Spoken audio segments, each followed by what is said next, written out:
안녕하세요. 네오젠 과학학원에서 중학교 2학년 담당하고 있는 이유진 강사입니다. 지금부터 2025학년도 2학기 오마중학교 중간고사 기출문제 분석을 시작해보도록 하겠습니다. 오마중학교 같은 경우는 난이도는 중상 정도로 별을 5개라고 친다면 한 3.5개에서 4개 정도가 되겠다고 할 수 있겠습니다.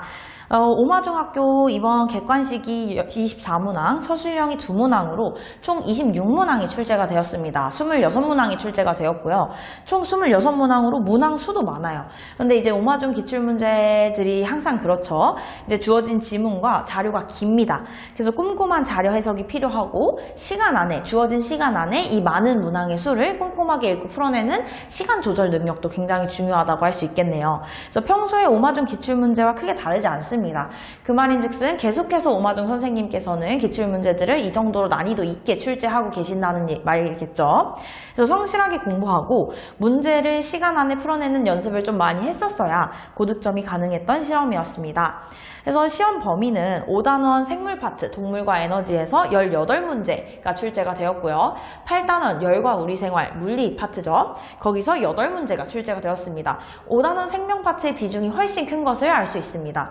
그렇기 때문에 5단원에서 조금 어려운 문제들이 많이 나왔어요. 난이도가 높은 문제들이요. 그래서 정확하고 제대로 된 암기가 무조건 필요하고요. 왜냐하면 생명과학 파트에서는 암기 파트가 기본이 되어야 하니까요. 그리고 문제를 읽고 해석하는 능력이 좀 특별하게 많이 필요한 시험이었습니다. 특히 이제 생명 단원에서는 자세한 예시들이 나왔고요. 그리고 또 교과서 외에 추가적인 내용을 학교 선생님께서 수업 시간에 언급을 하셨고 그거를 그대로 시험에 내셨습니다.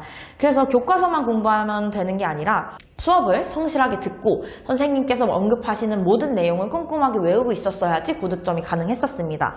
논술형은 2문제가 출제가 되었고요. 거기서 이제 치매 소화작용 실험에 대한 분석 그리고 원리를 서술하는 문제로 이제 그 내용만 알고 있는 게 아니라 대조군과 아니면은 조작 변인 이런 통제 변인까지 알고 실험 설계 능력 그리고 정확한 용어 사용을 요구하고 있습니다. 그래서 중요한 문제들을 한번 살펴보겠습니다. 문제 13번을 보시면요. 영양소 검출 실험 문제가 나왔습니다. 이제 4가지 영양소 검출 시약이죠. 그래서 베네딕트 용액, 아이오딘화 칼륨 용액, 그리고 수단3 용액, 그리고 뷰렌 용액. 이 각각의 용액들이 어떤 영양소를 검출하는지 알고 있었어야 됩니다. 영양소의 종류와 또 반응 시 나타나는 색깔까지 정확하게 암기가 되어 있었어야 하고요. 특히 이제 베네딕트 용액의 실험 경우 가열을 해야 반응이 빨리 일어난다는 것까지 알고 있었어야 합니다. 이런 실험 조건, 디테일한 부분까지 알고 있었어야 하고요. 문제 11번으로 넘어가시면요. 오줌 생성 과정에 대한 문제, 모식도 문제네요. 이제 여과와 제흡수 분비가 일어날 때 각 과정에서 어떤 물질들이 여과되고 어떤 물질들이 제흡수되며 어떤 물질이 분비되는지 이제 정확하게 암기가 필요했던 문제였습니다. 그래서 몸에 필요한 물질은 몸 밖으로 나가면 안 된다는 거, 포도당과 아미노산 같은 것들은 전량 제흡수된다는 거, 100% 제흡수되고, 그리고 오줌에는 이 물질들이 거의 포함되면 안 된다는 거를 정확하게 이해하고 있었어야 합니다. 네, 문제 23번은 8단원 열평형 및 열량 계산 문제네요. 8단원에서 어렵게 나오는 계산 문제입니다. 그래서 물체 ABC를 이용한 열평형 실험 과정을 나타냈고요. 그래서 그 결과를 제시하고 열량과 비열에 대한 설명 중 옳은 것을 판단해내는 문제였습니다.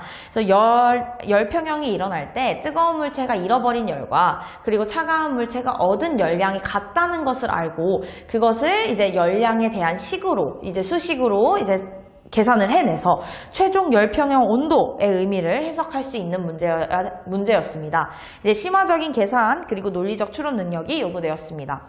네, 논술형 1번 같은 경우 이제 올해 시험 같은 경우에 논술형이 객관식보다 좀 더 어렵게 나오는 경우가 많았어요. 좀 심화적으로 길게 물어봅니다. 치매 소화작용에 관련된 실험 문제가 나왔고요. 치매 녹말 소화 과정을 확인하는 실험 과정이었습니다. 시험관 ABCD의 조건이 제시되어 있고요. 그리고 최종 결과, 그래서 아이오딘 용액을 반응했을 때, 베네딕트 용액을 반응했을 때 어떤 시험관에서는 색깔이 바뀌고 어떤 시험관은 색깔이 바뀌지 않음을 보고 이 안에 어떤 것들이 들어있는지, 어떤 영양소가 들어있는지 알고 있어야 하고요. 그 대조 실험 조건, 시험관 C죠. 그거를 쓰고 이 실험을 통해 알 수 있는 내용을 정확하게 서술했어야 합니다. 그래서 이 치매 작용뿐만 아니라 실험을 설계하고 대조하고 이 실험을 통해서 이거를 통해서 알아낼 수 있는 알아낼 수 있는 결과까지 서술했어야 하는 문제라서 이 실험 자체를 정확하게 이해하고 원리까지 알고 있었어야 되는 문제입니다. 이렇게 오마중 기출 문제는 항상 좀 길고 어렵고 선지가 좀 꼼꼼하게 출제가 되는 경향이 많았어요. 또 이번에는 심지어 교과서에 있지 않은 내용까지도 조금 출제가 되었습니다. 그렇기 때문에 학원 수업 시간에서도 잘 듣는 거 플러스 학교 수업 시간에서도 꼭 잘 들어야 하고요. 그리고 학원에서 커리큘럼을 잘 따라오고 그래서 깊이 있게 얘기해주는 내용까지 다 흡수를 했다면 수월하게 이제 고득점을 맞았을 거라고 예상을 합니다. 실제로 오마중 학생들이 굉장히 많이 학원에 다니고 있고 거기서 대부분의 학생들이 고득점을 맞아왔습니다. 중간고사에서요.